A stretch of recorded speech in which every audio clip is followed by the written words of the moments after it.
पैदल चलने में मरीज की मदद करने का तरीका।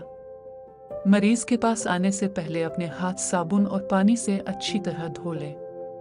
अगर मरीज को चलने के लिए किसी वॉकिंग एड की ज़रूरत होती है तो वो उनके बेड के करीब ले आएं, जैसे कि व्हीलचेयर, सपोर्ट वॉकर और छड़ी वगैरह। मरीज को बताएं कि उनके वॉक करने का वक्त हो गया है और उनसे इजाज़त लें।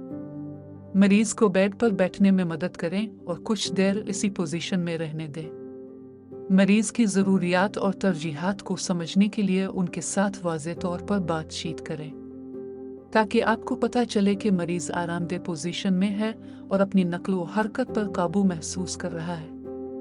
अब मरीज की ज़रूरत के मुताबिक उन्हें मदद फराहम करें, मतलब कि मरीज को व्हील चेयर की ज़रूरत पड़ती है या वो वॉकर के ज़रिए चल सकते हैं। मरीज को उठाते या मुंतकिल करते वक्त अपने आप को और मरीज को चोट से बचाने के लिए लिफ्टिंग की मुनासिब तकनीक इस्तेमाल करना ज़रूरी है, इसलिए अपना बैलेंस बरकरार रखिए। अपने पैरों को कंधों की चौड़ाई जितना अलग रखिए, अपनी पीठ को सीधा रखें और घुटनों पर झुकी, कमर पर नहीं।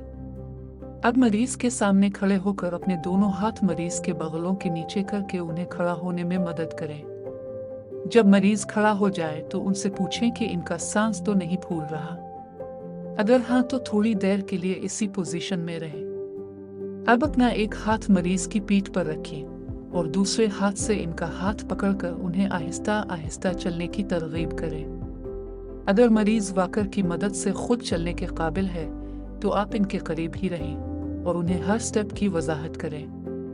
थकावट को रोकने और चोट के खतरे को कम करने के लिए मरीज को ज़रूरत के मुताबिक चलते वक्त वक्फे फराहम करते रहें।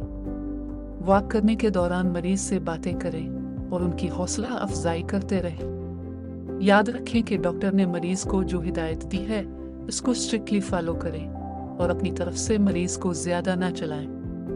वॉक पूरा करने के बाद मरीज को वापस इनकी बिस्तर पर ले आएं और उनकी वॉकिंग एड को महफूज जगह पर रखिए।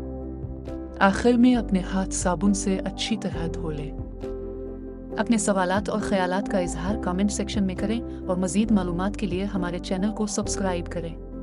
तीमारदार, हमें है आपका ख्याल।